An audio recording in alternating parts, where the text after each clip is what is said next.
جی، تو پچھلی کلاس میں ہم نے کچھ بنیادی باتیں آپ کو بتا دی تھیں کہ جب آپ تعریف بناتے ہیں، کسی بھی چیز کی تعریف کرتے ہیں، تو دراصل آپ اس کا جنس سے قریب اور جو اس کی فصل ہے ان دونوں کو ملاتے ہیں اور ملا کے تعریف بنا دیتے ہیں. ٹھیک ہے؟ اچھا، آج ہم پڑھیں گے کہ جب آپ تعریف کرتے ہیں تو کتنے باتوں کا آپ کو خیال رکھنا پڑتا ہے تعریف بناتے وقت. پہلی بات اس میں یہ ہے کہ جب بھی آپ کسی لفظ کی، کسی سوچ کی تعریف بنانے کی کوشش کریں گے تو دیکھیں گے کہ وہ جو لفظ ہے وہ کس گروپ کے لیے ہے. جیسے لفظ انسان ہے، انسان کی تعریف کریں تو انسان کسی گروپ کے لیے ہے نا، کسی فیملی کے لیے. اسی طریقے سے آپ حیوان کی تعریف کریں گے، پودوں کی تعریف کر رہے ہیں. ٹھیک ہے؟ تو یہ دیکھیں گے کہ یہ بات کس گروپ کے لیے کہی جا رہی ہے. صحیح ہے؟ اچھا، بعض اوقات گروپ کے لیے نہیں کہی جائے گی، بعض اوقات وہ کسی قدرت کے قانون کو بیان کر رہی ہوگی. تو آپ کو یہ دیکھنا ہے سب سے پہلے کہ یہ اس کا تعلق کس جنس سے ہے.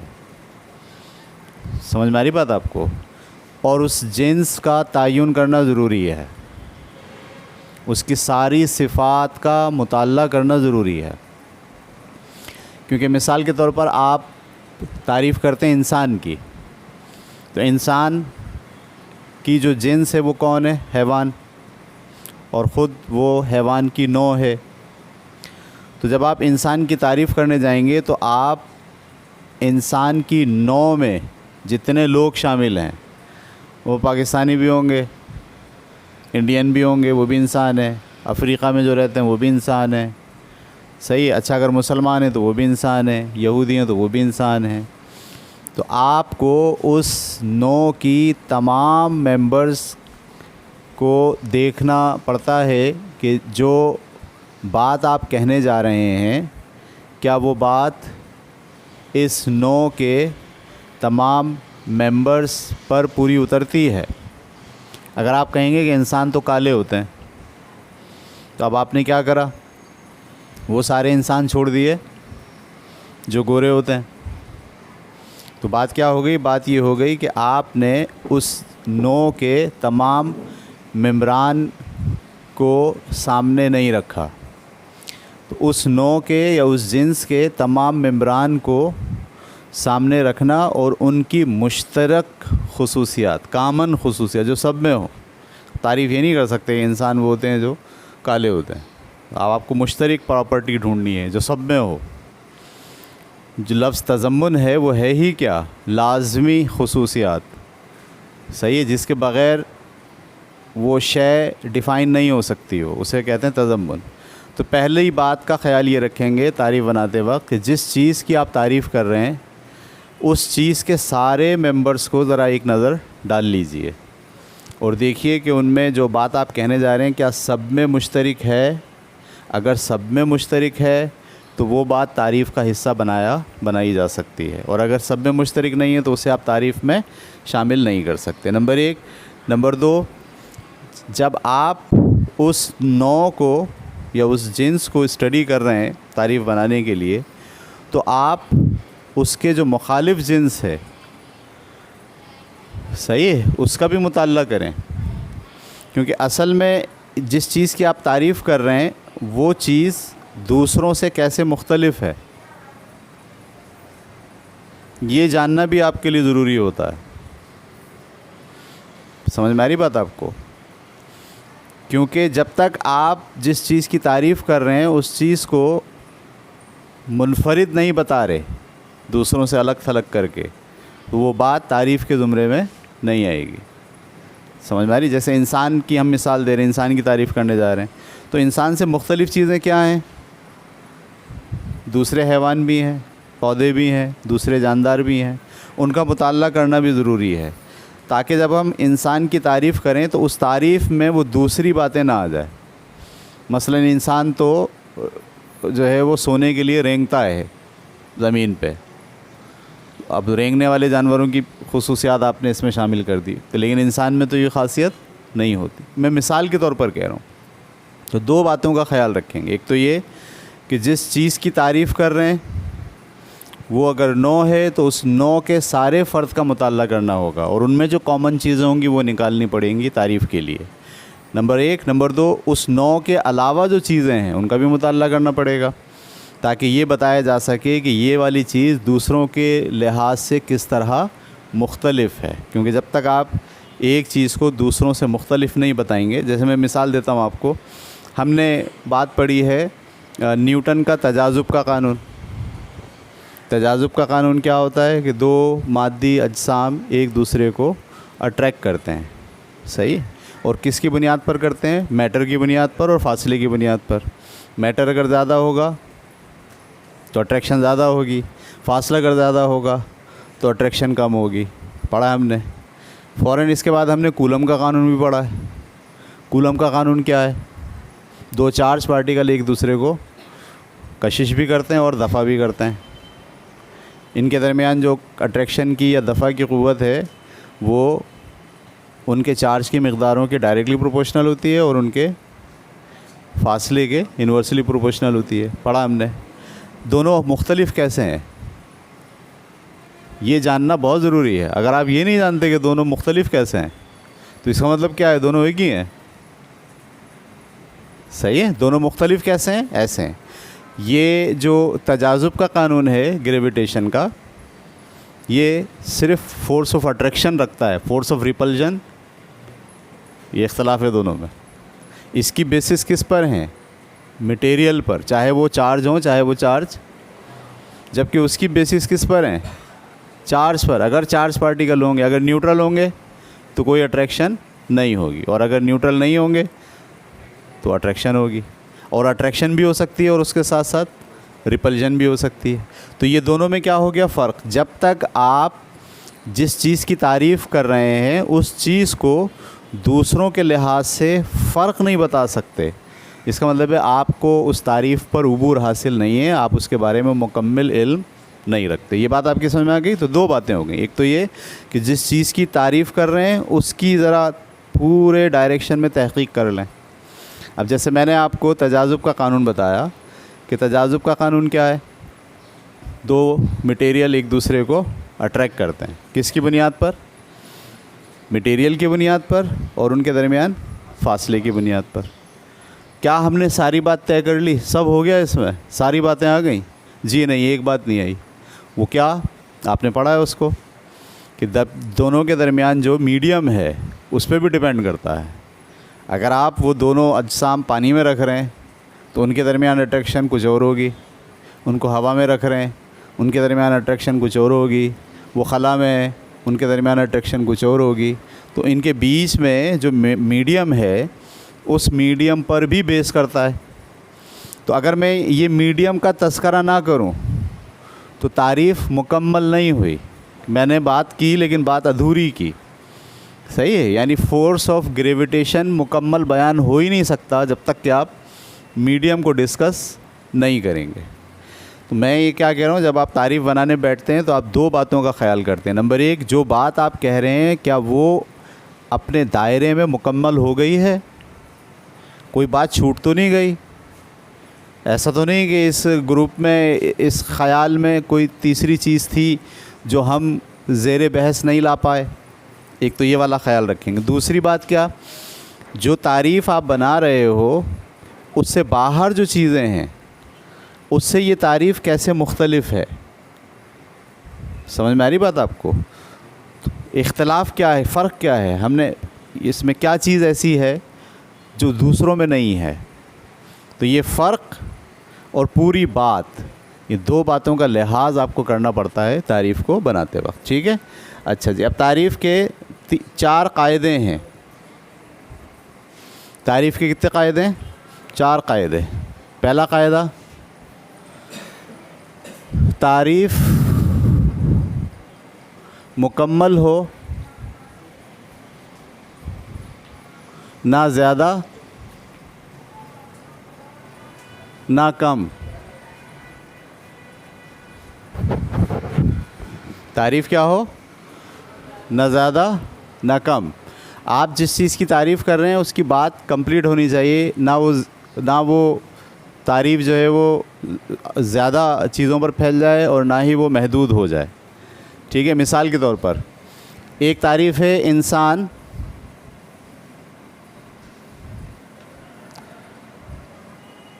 حیوان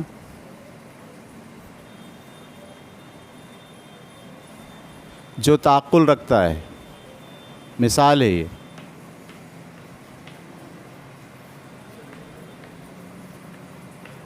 انسان حیوان ہے جو تعقل رکھتا ہے.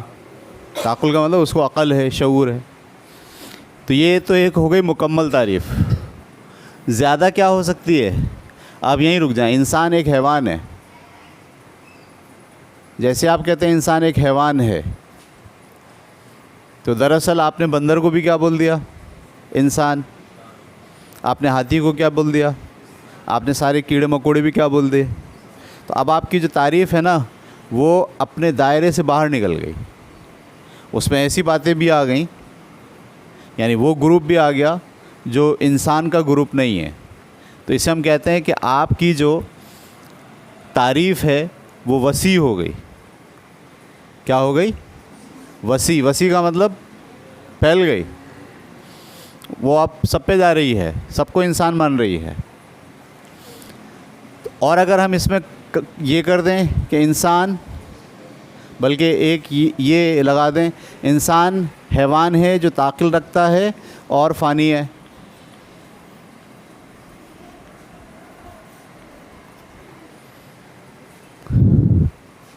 انسان حیوان ہے جو تعقل رکھتا ہے اور فانی ہے. تو یہ جو فانی آپ نے بولا, اس سے انسانوں کی تعداد پر یا ان کی خصوصیات پر کوئی اضافی فرق پڑا؟ نہیں. تو یہ اضافی بات ہو گئی. تعریف میں یہ بات کیا ہو گئی؟ اضافی. اگر یہ نہ بھی ہو تو بھی بات صحیح ہے. یہ جو لفظ فانی ہے یہ اس حیوان کی خاصیت بھی ہے اور اس تعقل کی خاصیت. تو جب حیوان اور تعقل یہاں موجود ہیں اس تعریف میں تو فانی کی ضرورت نہیں ہے. تو یہ بات کیا ہو گئی؟ اضافی ہو گئی. تو ہم کیا کہہ رہے ہیں؟ تعریف مکمل ہو, نہ زیادہ ہو نہ کم ہو. زیادہ کی مثال تو میں نے آپ کو دی کہ وسیع ہو گئے. کم کی مثال بھی دیتا ہوں.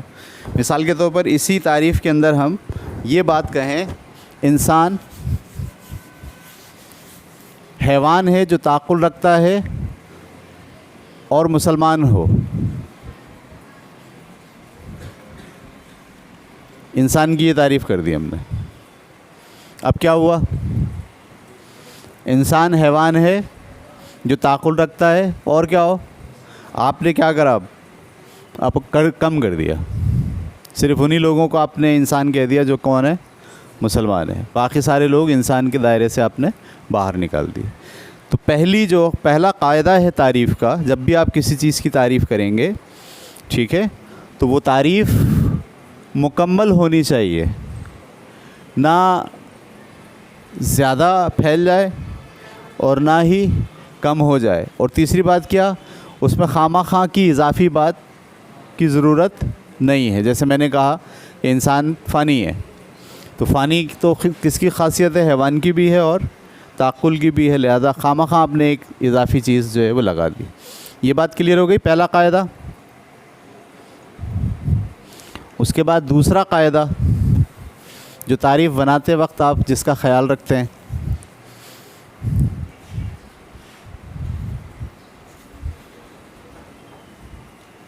ٹھیک ہے, تعریف مشکل, مبہم اور پیچیدہ الفاظ میں نہ ہو. تعریف مشکل, مبہم اور پیچیدہ الفاظ میں نہ ہو.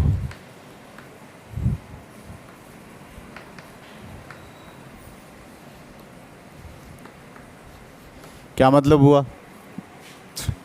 تعریف آپ کر کس لیے رہے ہیں؟ تاکہ بات سمجھ میں آ جائے. لیکن وہ بات ہی آپ نے کیا کر دی؟ بہت پیچیدہ کر دی. جیسے مثال کے طور پر فزکس کیا ہے؟ صحیح ہے. تو میں آپ کو یہ بولوں فزکس مادے اور توانائی کے باہمی تعلق کا علم ہے.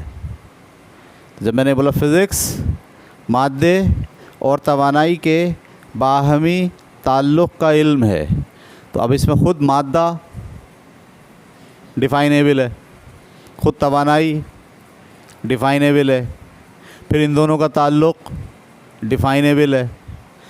تو جو تعریف آپ بنا رہے تھے یہ ابتدائی تعریف تو نہیں ہوگی، شاید آگے جا کے کی تعریف ہو، لیکن ابتدائی تعریف یہ نہیں ہوگی، کیونکہ اس میں خود کچھ لفظ ایسے ہیں جو مبہم ہے. صحیح ہے. جیسے آپ سے کہا جائے کیمسٹری کیا ہے، کیمسٹری تمام کیمیکلز کی کیمیکل اور فزیکل پراپرٹیز سمجھنے کا علم ہے. تعریف کر رہے ہیں ہم. کیمسٹری تمام کیمیکلز کے فزیکل اور کیمیکل پراپرٹیز سمجھنے کا علم ہے. تو اب جب ہم یہ بچے کو بولیں گے پہلی بار تو اس کے پاس کیا سوال ہوگا؟ وہ کیمسٹری سمجھنا چاہ رہا ہے اور اس کو آپ کیمسٹری سمجھانے کے لیے بول کے آ رہے ہو کیمیکل پراپرٹیز اور فزیکل پراپرٹیز. وہ بولے گا یہ کیا ہوتا ہے؟ تو جو چیز سمجھا رہے تھے، جن الفاظ کے ذریعے سمجھا رہے ہیں، وہ الفاظ خود دوبارہ سے آپ کو سمجھانا پڑیں گے. پہلے وہ الفاظ سمجھانا پڑیں گے. تو ہم بولیں گے تعریف کیا ہو گئی؟ مشکل ہو گئی اور مبہم ہو گئی اور پیچیدہ ہو گئی. سمجھ میں آ رہی بات آپ کو؟ تو تعریف کو آسان ہونا چاہیے، سادہ ہونا چاہیے. ٹھیک ہے. اس کے اندر ایک مسئلے اور بھی آتے ہیں. دیکھیں میں آپ کو مثال دیتا ہوں. جیسے ایک تو مشکل پیچیدہ مبہم ہو گیا، دوسرا آتا ہے تشبیہ اور استعارہ. تشبیہ اور استعارہ یہ ہم نے آپ کو 8ویں کلاس میں جب آپ تھے تو باضابطہ ایک لیکچر دیا تھا 4 دن کا، جس میں آپ کو سمجھایا تھا کہ جب ہم کتاب پڑھتے ہیں، کہانی پڑھتے ہیں، تو پڑھتے وقت ہمیں کن باتوں کا خیال رکھنا ہوتا ہے اور ہم اس سے سیکھتے کیسے ہیں. تو اس میں میں نے بہت ڈیٹیل میں آپ کو تشبیہ اور استعارہ کو سمجھایا تھا. وہ ویڈیو جا کے دیکھیں، آپ کو سمجھ میں آ جائے گی. جیسے ہی کہا جائے اونٹ، اونٹ کی تعریف کرنی ہے. اونٹ ریگستان کا جہاز ہے. تو آپ نے اونٹ کو تشبیہ دے دی جہاز سے، اور اونٹ بھی کیونکہ بہت تیز چلتا ہے، وہ خاصیت جو اونٹ میں ہے ریگستان میں، وہی خاصیت کس میں ہوتی ہے؟ جہاز میں. آپ نے دونوں کو ملا دیا. یہ آپ نے اونٹ کی تعریف نہیں کی، یہ آپ نے اونٹ کی کسی دوسری چیز کے ساتھ کیا دے دی ہے؟ تشبیہ دے دی ہے. اس سے آپ کو اونٹ سمجھ میں نہیں آئے گا. صحیح. زندگی کیا ہے؟ عناصر کی ظہور ترتیبی. ایک شاعر نے لکھا ہے شعر. زندگی کیا ہے؟ عناصر کی ظہور ترتیبی. ذہن پہ مشکل لگ رہا ہے نا جب میں زندگی کو بیان کروں؟ زندگی کیا ہے؟ عناصر کی ظہور ترتیبی. موت کیا ہے؟ انہی عناصر کا پریشان ہونا. یہ شعر ہے. سمجھ آیا کچھ؟ زندگی اور موت؟ نہیں. کیوں نہیں آیا؟ اس لیے کہ شاعر نے ایک تو مبہم اور پیچیدہ لفظ استعمال کیے، اور دوسرا یہ کہ اس نے زندگی کو بیان نہیں کیا، اس کو تشبیہ دے دی، استعارہ استعمال کیا ہے. سمجھ میں آ رہی بات آپ کو؟ جیسے عناصر کا ظہور ترتیبی. یہ جو 92 عناصر ہیں، کاربن، ہائیڈروجن، آکسیجن، جب یہ مل جاتے ہیں کسی خاص شکل میں تو انسان بن جاتا ہے. یہ زندگی ہے. پودے بن جاتے ہیں. یہ زندگی ہے. جاندار. تو وہ یہ کہہ رہا ہے زندگی کیا ہے؟ عناصر کی ظہور ترتیبی، یعنی وہ ترتیب سے ظاہر ہو گئے عناصر. جب عناصر مخصوص ترتیب سے کچھ اسٹرکچر کے ساتھ مل کے ظاہر ہو جاتے ہیں تو کیا بن جاتی ہے؟ زندگی بن جاتی ہے. اور موت کیا ہے؟ انہی عناصر کا دوبارہ سے پریشان ہونا. یہ عناصر دوبارہ سے کیا ہو گئے؟ اپنی اس اسٹرکچر سے ہٹ گئے اور ادھر ادھر بکھر گئے ہوا میں. تو کیا آ گئی؟ موت آ گئی. لیکن کیا یہ زندگی اور موت کی تعریف ہوگی؟ نہیں ہوگی. کیوں؟ کیونکہ آپ زندگی کو کسی دوسری استعارے کے ساتھ، تشبیہ کے ساتھ بیان کر رہے ہیں. حقیقت میں زندگی کیا ہے وہ بیان نہیں کر رہے. تو دوسرا قاعدہ یہ ہے کہ تعریف کو نہ مشکل ہونا چاہیے، نہ مبہم ہونا چاہیے، اور نہ پیچیدہ ہونا چاہیے اور نہ ہی تشبیہ اور استعارے کے ساتھ ملا ہونا چاہیے. جیسے ہم کہتے ہیں حیا کیا ہے؟ کہتے ہیں حیا عورت کا زیور ہے.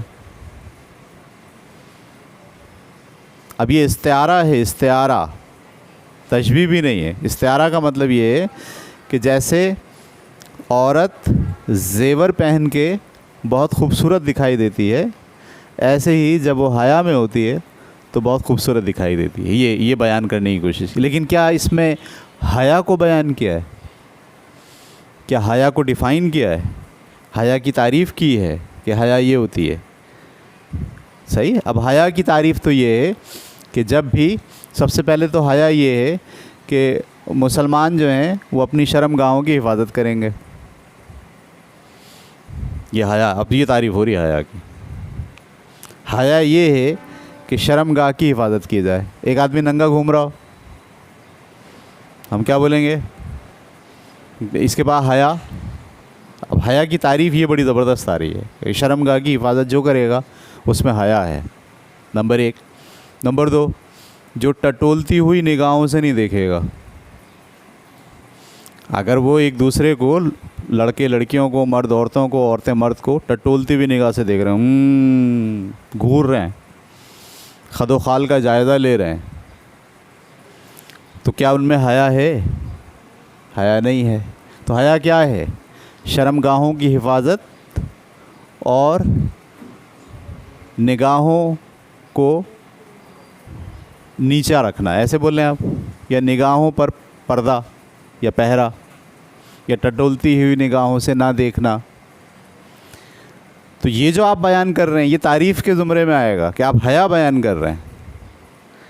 لیکن وہ جو پہلی بات کہی تھی کہ حیا عورت کا زیور ہے، تو حیا کا کیا مرد سے کوئی تعلق نہیں ہے؟ بہت سارے سوالات آئیں گے. تو دوسری بات سمجھ میں آ گئی کہ حیا جب بھی آپ تعریف کریں گے کسی چیز کی تو وہ مشکل نہیں ہونی چاہیے، مبہم نہیں ہونی چاہیے، پیچیدہ نہیں ہونی چاہیے، اور تشبیہ اور استعارے سے خالی ہونی چاہیے. ٹھیک ہے. نمبر 3، تعریف میں تعریف شدہ حد کا نام اس کے مترادف الفاظ نہیں ہونے چاہیے. تعریف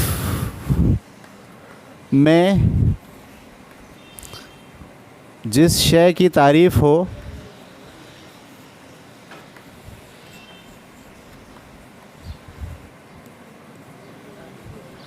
اس کے مترادف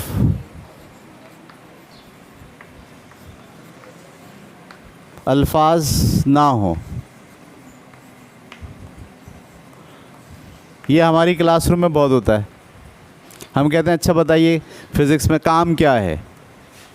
بچے کہتے ہیں ورک. ہم کہتے ہیں ورک کیا ہے؟ بولتے ہیں کام. ہوتا ہے نا. فلانی چیز کیا ہے؟ اس کا مترادف لفظ بتا دیں گے. ٹھیک ہے. اور وہ کیا ہے اس کو واپس لے آئیں گے. استاد کسے کہتے ہیں؟ اب تعریف کرنی استاد کی، جو پڑھاتا ہو. پڑھاتا کون ہے؟ یہ تعریف نہیں ہے. تعریف میں آپ جس شے کی تعریف، استاد کی تعریف کر رہے ہیں، آپ اس کو تعریف کس طرح کر رہے ہیں؟ اس کا ایک مترادف لفظ لے لے رہے ہیں. کیا لے لے رہے ہیں؟ استاد کیا ہے؟ جو پڑھاتا ہو. جو پڑھاتا ہے وہ کون ہے؟ آپ نے استاد کو بیان کہاں کیا؟ یہ جو پڑھاتا ہو، یہ بات تو لفظ استاد میں چھپی ہوئی ہے. جیسی آپ استاد کہتے ہیں، ٹیچر کہتے ہیں، اس میں یہ بات چھپی ہوئی ہے کہ یہ پڑھاتا ہے. یہ تو چھپی ہوئی ہے. ایسے ہی ہے نا. یا جو سکھاتا ہے. تو آپ جب استاد کو بیان کر رہے ہیں تو اسی کو دوبارہ بول دے رہے ہیں. یہ ہم کہتے ہیں کہ تعریف جب بھی آپ کریں گے کسی چیز کی تو اس شے کی تعریف میں اس کے مترادف الفاظ نہ ہوں. جیسے منصف کون ہوتا ہے؟ جو انصاف دے. یہ غلط تعریف ہے. استاد کون ہوتا ہے؟ جو پڑھائے. نیکی کیا ہے؟ اچھائی کو نیکی بولتے ہیں. تو آپ نے نیکی کو بیان کرنے کے بجائے اس کا ایک لفظ مترادف لے لیا اور مترادف لے کے بولا بھائی نیکی جو ہے اچھائی کو کہتے ہیں، تو نیکی بیان نہیں ہوئی۔ نیکی میں تو خود پہلے سے کیا موجود ہے؟ اچھائی موجود ہے، صحیح ہے۔ تو جب یہ تعریف، اس کو آپ کہتے ہیں کہ یہ لاجیکل ڈیفینیشن نہیں ہے۔ دیکھیے لاجیکل ڈیفینیشن بنانا بڑا مشکل کام ہوتا ہے، اور جب آپ کسی چیز کی لاجیکل ڈیفینیشن بنا رہے ہوتے ہیں نا، تو دراصل اب آپ صحیح علم کے راستے پر چل رہے ہوتے ہیں اور صحیح چیزوں کو ڈیفائن کرتے ہیں، اور انسانوں کے لیے کوئی نئی چیز آپ لے کر آتے ہیں سامنے۔ لیکن اگر آپ یہ غلطیاں کرتے ہیں، تیسری غلطی تک پہنچ گئے ہم، تو اس کا مطلب یہ ہے کہ آپ لاجیکل ڈیفینیشن تو نہیں کر رہے، وہ ادبی ڈیفینیشن تو ہوگی۔ ادبی ڈیفینیشن سمجھتے ہیں؟ جیسے ادبی ڈیفینیشن یہ، نازکی ان کے لبوں کی کیا کہیے، اب آوا تو بول دو نازکی ان کے لبوں کی کیا کہیے۔ اب شاعر کیا کر رہا ہے؟ لبوں کی تعریف کر رہا ہے۔ نازکی ان کے لبوں کی کیا کہیے، پنکھڑی ایک گلاب سی ہے۔ گلاب کی پنکھڑی دیکھیے آپ نے کیسی ہوتی ہے؟ تعریف کی ہے، تعریف وارف نہیں کی ہے، تشبیہات دی ہیں۔ تو تشبیہات جو ہے وہ تعریف نہیں ہوتی۔ کلیئر ہوگی بات آپ کو؟ اور چوتھی جو بات جس کا خیال رکھنا ہے تعریف بناتے وقت، وہ یہ کہ تعریف ہمیشہ مثبت ہونی چاہیے۔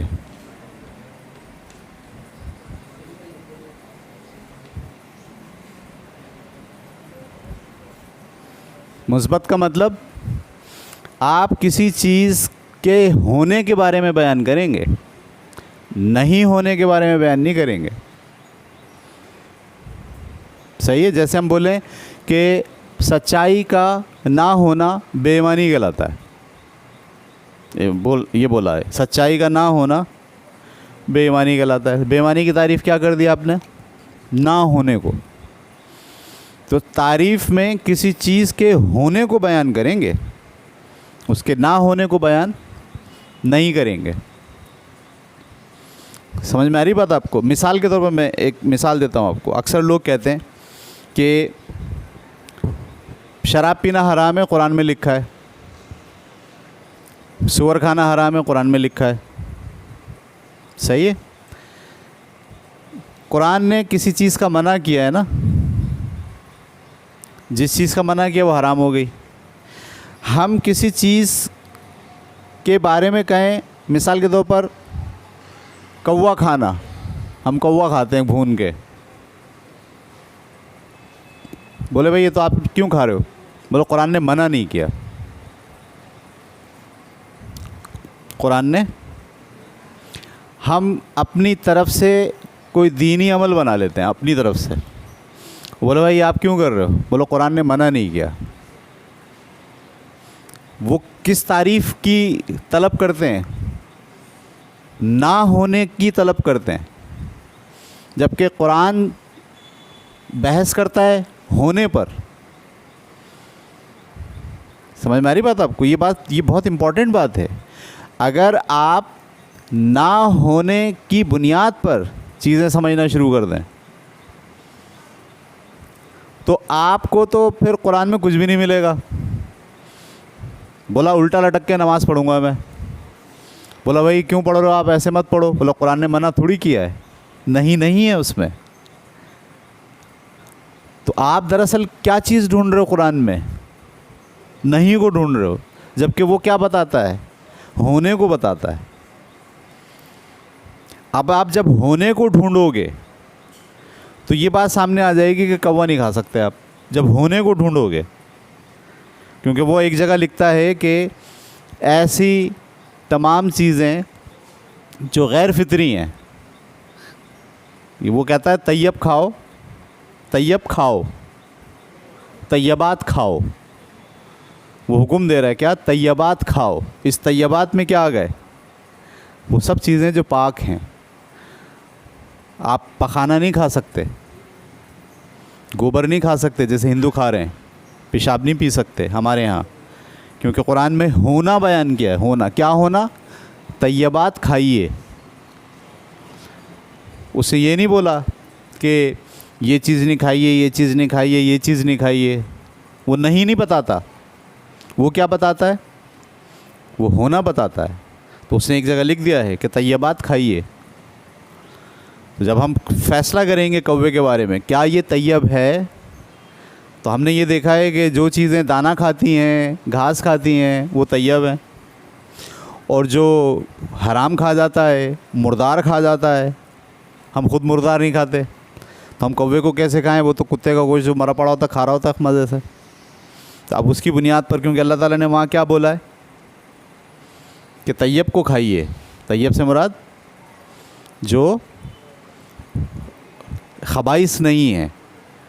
اچھا، خبائث نہیں ہے کا تذکرہ جو ہے وہ انسان کو پتہ ہے خبائث کیا ہیں اور طیب کیا ہیں.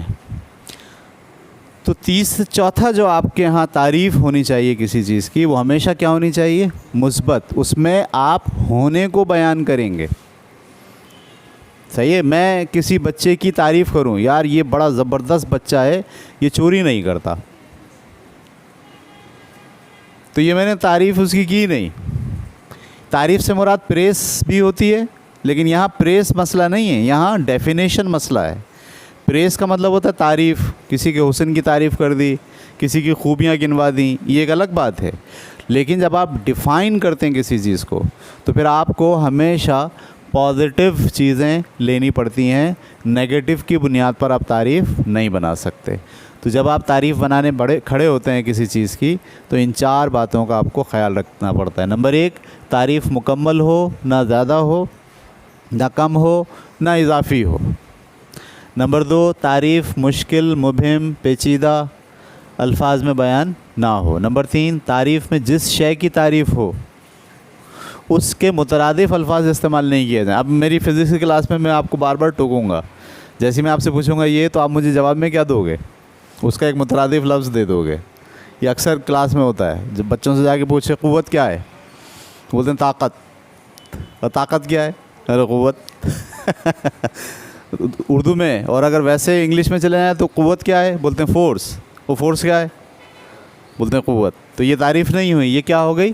آپ اس کے مترادف الفاظ استعمال کر رہے ہیں. اور نمبر 4 خیال کس بات کا رکھیں گے کہ جو تعریف آپ بنائیں وہ ہمیشہ پازیٹیو ہونی چاہیے. اس میں ہونا بیان ہونا چاہیے، نہ ہونا بیان نہیں ہونا چاہیے. ٹھیک ہے.